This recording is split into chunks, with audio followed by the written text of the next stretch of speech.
Wunderwaffen. Por Paul H. Koch.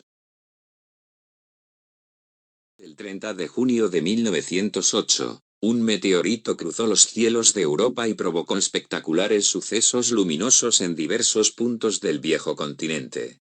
La prensa recogió con grandes titulares el impacto de este cuerpo celeste en algún remoto y desconocido lugar en Siberia. Casi 40 años más tarde, en 1946, el científico soviético Alexander Kazantsev escribió un libro en el que contaba la historia de un misterioso explorador de nombre Leonid Kulik que habría organizado en 1927 una exploración en busca del meteorito, hasta encontrarse con sus restos en un valle lejos de todo lugar habitado. En Tunguska, donde el bosque había sido arrasado por lo que parecía una gigantesca explosión. Aunque no había ningún cráter abierto. La obra contenía fotografías tomadas en expediciones posteriores. Durante los años 30 y 40. Con todo ello, Kazantsev construyó entonces una de las fábulas de mayor éxito popular en el último medio siglo, la de la explosión atómica de una nave extraterrestre que tuvo problemas en su viaje espacial. Al intentar aterrizar en nuestro planeta se desintegró sobre Tunguska. Una historia tan fascinante que nadie prestó atención a ciertos detalles. Por ejemplo, que el tal Kulik habría puesto en marcha su expedición el mismo año en el que este país no era precisamente un paraíso para la ciencia, puesto que la durísima y larga guerra civil desatada tras la revolución le siguió un régimen que ni tenía dinero para patrocinar viajes en busca de meteoritos ni permitía el libre desplazamiento a Tunguska, aunque no había testigo de dónde había caído el meteorito. O que recorrió ese camino sin complicaciones a través de la densa tundra boscosa cuando, en el día de hoy, la única forma de trasladarse por la zona es en helicóptero. O que las fotografías que se tomaron en viajes posteriores mostraba el mismo aspecto que si el meteorito hubiera caído 3 días antes, cuando se supone que había transcurrido ya 30 años. En 1980 una explosión volcánica del monte Helen en el estado de Washington desató una fuerza 1.000.000 de veces mayor que la de Tunguska, que destrozó media montaña y derribó millones de árboles en un radio de decenas de kilómetros. Sin embargo, en solo 15 años los bosques locales se recuperaron con rapidez casi en su totalidad. Conclusión. Si la historia de Kulik fuera cierta, ya en 1927 Tunguska se habría recuperado y él nunca habría encontrado nada. Y algo más. Cuando se publicó el libro de Kazantsev, Kulik no pudo firmar ejemplares ni recibir un homenaje según las autoridades soviéticas. A pesar de ser un científico de 60 años, combatía en primera fila contra la Wehrmacht cuando fue detenido e ingresado en un campo de concentración, donde pereció de tifus en 1942. Entonces, ¿qué sucedió en Tunguska? Investigadores españoles como José Antonio Solís en el submarino U-234, alemanes como Rainer Karlsruhe en su Hitlersbombe, la bomba de Hitler, plantean la hipótesis más lógica y, por ende, más difícil de aceptar hoy. Lo que explotó en Siberia fue una bomba atómica alemana.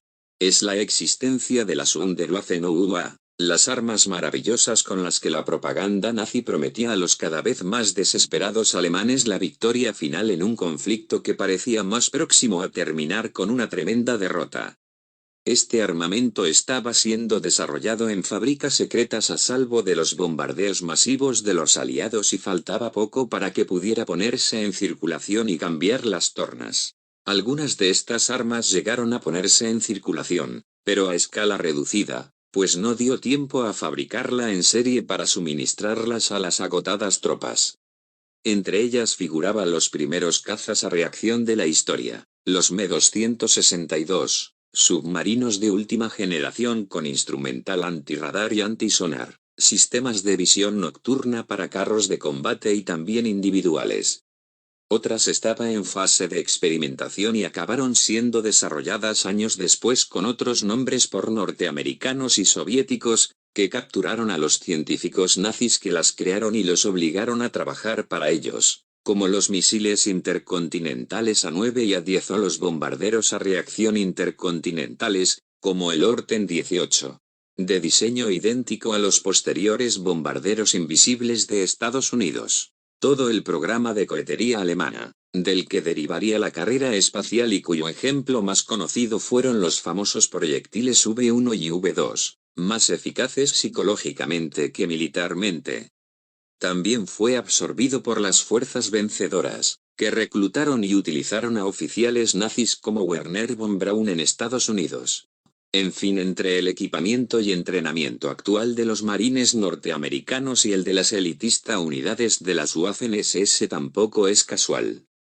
En Nuremberg, el arrogante mariscal Göring llegó a decir a sus jueces las siguientes palabras: han tenido ustedes mucha suerte de que la guerra no durara unos meses más. Sin embargo, las Wunderwaffen por sí mismo resultaban insuficientes para cambiar la crítica situación del Tercer Reich. Todas, menos una. La bomba atómica. Nadie quiso reconocer al final de la guerra que Alemania llegó a poseer la bomba atómica. Aunque no llegó a emplearla por razones que no han quedado muy claras. Tampoco se dijo que los aliados la consiguieron como botín de guerra porque fueron incapaces de culminar su propio desarrollo atómico. El proyecto Manhattan, un esfuerzo industrial y científico sin precedentes destinados a crear la bomba basada en la fusión del átomo, que arrancó en 1942. En marzo de 1945, el senador James F. Byrnes redactó un informe para el presidente estadounidense en el que solicitaba la suspensión de las investigaciones ante los escasos resultados y el coste abusivo de $2 billones de la época. En junio, muchos políticos secundaban a Byrnes, clamando el fin del programa. De pronto, a primeros de agosto se lanzaron con éxito las bombas de Hiroshima y Nagasaki. ¿Qué había ocurrido en esas semanas?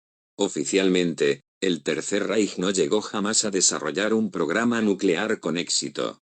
Ni siquiera científicos germanos destacados como Heisenberg, Hahn, Diebner y Gerlach sabían gran cosa aparte del programa oficial. Pero una de las características más conocidas de la administración nazi era la independencia y rivalidad con que trabajaban jerarquías de mando diferentes y solo daban cuentas a los más altos responsables del régimen, a menudo en exclusiva al propio Hitler. Distintas oficinas trabajaban en el mismo asunto por vías diferentes. Este derroche hombres y material condujo, sin embargo, a un avance tecnológico espectacular en diversos campos. En lo nuclear, José Antonio Solís destaca la existencia de al menos 3 grupos de investigación simultáneos e independientes. El oficial, dirigido por Albert Speer. El alternativo, dirigido por el ministro Telecomunicaciones Guillermo Nesorge, con la participación del prolífico inventor Manfred von Ardenne, creador del primer microscopio electrónico y padre de la técnica de centrifugación del hexafluoruro de uranio necesario para separar el uranio enriquecido 235. Y el secreto. Controlado por las SS bajo la dirección del general Hans Kammler. A partir del atentado contra Hitler en julio de 1944, las SS reservaron todos los proyectos de alto secreto, como el nuclear, ante el temor a la aparición de nuevas conspiraciones contra el régimen. En 1943, las embajadas alemanas en toda Europa recibieron un comunicado por valija diplomática en el que se les informaba de que había sido realizada como éxito la prueba de una nueva bomba de tamaño reducido y materia fisionable, de resultados formidables. Ese mismo año, la Luftwaffe estudió los efectos de lanzar una bomba de este tipo en el centro mismo del barrio neoyorquino de Manhattan. El artefacto lo arrojaría un bombardero Inkel 177 modificado, dotado de protección antirradiación, un complejo sistema externo de enganche de bombas y un aspecto muy similar al B-29 norteamericano Enola Gay que se paseó sobre Hiroshima el 6 de agosto de 1945. Por cierto, los cálculos de los científicos nazis que hoy se conservan coinciden exactamente con los valores en kilocalorías por kilómetro cúbicos del efecto de la explosión registrados en la ciudad japonesa. También coinciden las fotos tomadas en los epicentros de Hiroshima y de Tunguska. Pinos y estructuras son lo único que permaneció en pie porque la bomba no llegó al suelo, sino que explotó sobre él y sufrieron la onda de choque verticalmente. Además, deflagraron en una costa similar. Tunguska a unos 600 metros de altitud e Hiroshima a 565. Un año después, en octubre de 1944, el periodista italiano Luigi Romersa, enviado especial en Turingia, una de las impresionantes fortalezas subterráneas construidas por los alemanes para evitar los bombardeos aliados. Allí contempló las rampas de lanzamiento de los todavía desconocidos V-2. Más tarde fue trasladado a la isla de Rügen en el mar Báltico, cerca de la conocida base Peenemünde, donde se desarrolló la mayor parte de la investigación en cohetería. En Rügen asistió a una prueba nuclear, cuya explosión fue captada fotográficamente desde varios lugares de la costa báltica y su onda sísmica detectada en Estocolmo.